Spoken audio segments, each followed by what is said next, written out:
How would you feel about at least one presidential primary debate being replaced with a history/civics-themed contest of Jeopardy between the candidates?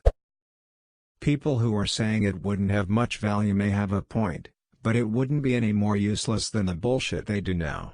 Edit, if you can find it, look up the very first TV debate between Richard Nixon and JFK. They discussed substantive positions and laid out clear policy differences in a respectful, somber manner. Now it's all just angling for one-liner sound bites that they hope will get airplay in the next news cycle.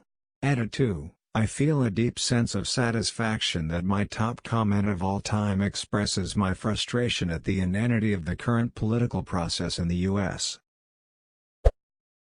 Personally, I would prefer a debate in which the candidates are given a subject, 3 to 5 minutes to go over their plan, and use facts, data, charts, and other tools to prove their point. I am sick of this unsubstantiated bullshit that is presented and not backed up. This has been my view for over 20 years, I'm 40. Maybe I am crazy, I am just sick of this 30 to 60 seconds of arguing with no support. To answer your question, I would watch the shit out of your proposal as well.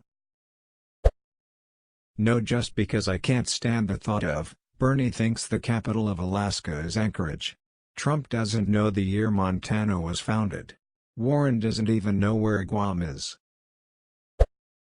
This sort of reminds me of when we, Finland, were having a presidential election where the two final candidates appeared on a comedy quiz show about current events, our version of Have I Got News for You.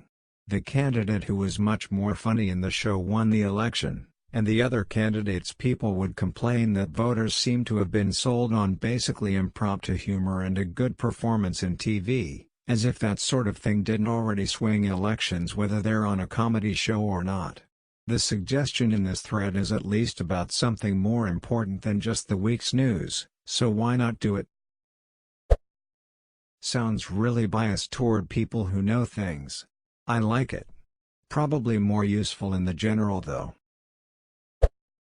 I choose business ethics. Our political system is already a joke, so have Will Ferrell host as Alex Trebek and I'm in. I would like candidates to pass a basic civics test, and affirm some basic facts. People who cannot accept well-established facts should not be qualified. How would you feel if we make a subreddit for this kind of questions? I thought how would you feel questions were banned from the sub. ITT, Redditors feeling extremely smart for thinking this is a good idea. How about a debate where the participants are legitimately challenged on their positions and inadequacies on a variety of topics, with follow-up questions from the moderator that call out bullshit, and most importantly, equal time. Mr. Biden, do you have any regrets about the numerous crime bills you sponsored in the Senate that have shown a dramatically negative effect on our nation's poorest and most marginalized groups? How can you assure voters you won't champion similar efforts as president? Mr. Buttigieg, you have zero experience in foreign policy or international diplomacy. How do you think other countries, allies and adversaries alike, might try to take advantage of that? Instead we get Mr. Sanders, why is capitalism bad? 5-minute stump speech Mr. Biden, why is that wrong? 5-minute corn pop speech Mr. Yang, we're going to break. It wouldn't prove who knows something, just who can buzz in faster. Ken Jennings said the key to winning was to ring and then try to dredge his mind for the answer in the few seconds he had to answer. Theoretically a written test would be better, but the whole thing would be rigged and one or more of the candidates would be fed the questions in advance, thus defeating the purpose of the exercise. Circle jerk. This question format is annoying and should be banned. What or how would you feel questions? That's right. Yes. But it would be even better in the general election. 1. All participants should have the front of their podium covered in the logos of every corporate sponsor. 2. All participants should be held accountable for answering the question asked, something the NPR independent candidate debates actually do. 3. Post-primary debates shouldn't ducking exclude third-party candidates. This is literally the result of a conspiracy between Republicans and Democrats. Politics is dumb enough without adding an actual game element to it. Sounds stupid and useless. Who cares if they know civics trivia? It's irrelevant. Duck no.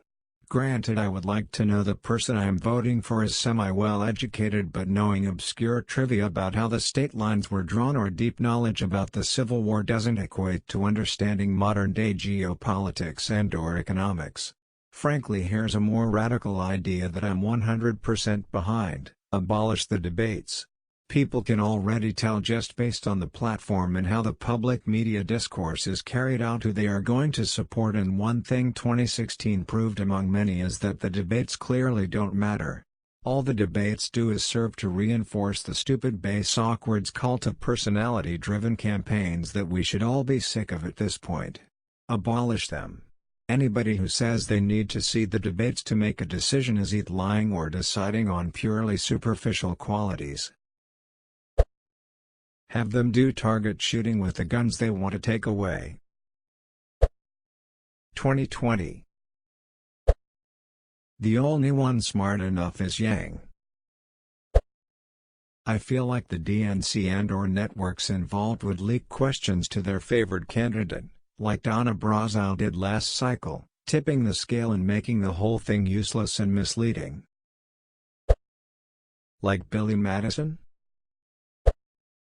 I'd prefer a show where each candidate gets the same list of 25 questions. The candidates do not know the questions in advance. They must answer the questions within a defined time frame. 15 questions are yes/no and the rest are essay. If the candidate strays from the question or does not answer, they are shocked by the electrodes attached to their bodies.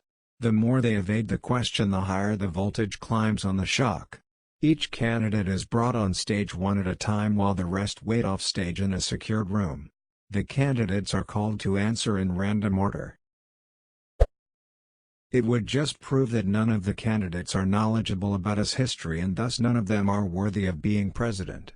Also, the creative ways of cheating would be off the charts. I'll take responsible for slavery, the KKK, Jim Crow and mandatory minimum sentences for 200 Alex. I'll take who was responsible for ending Glass-Steagall and creating a recession for 200 Alex.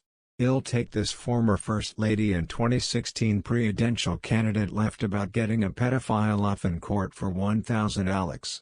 That's our daily double. I would prefer an American Gladiator-style competition. Presidents should be required to pass a U.S. citizenship test. No excuses. It sounds like a fine idea in theory, but it's clear that a whole lot of people in the USA don't care if someone knows history or civics, and are actively anti-intellectual. So it might be interesting, but I'm not sure it'd do much good without significant social change as well. That would be extremely funny, but most would just cheat. I like it, but I think it would be far better for the US system to be entirely scrapped in favor of a Northern European style of government.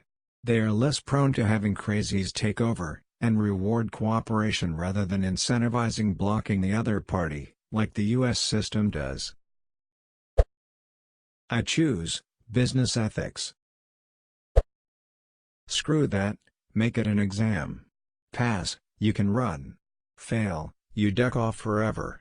Also, scores and answers are made public. I mean, you have to pass a test to drive a car, why not a test to drive a country?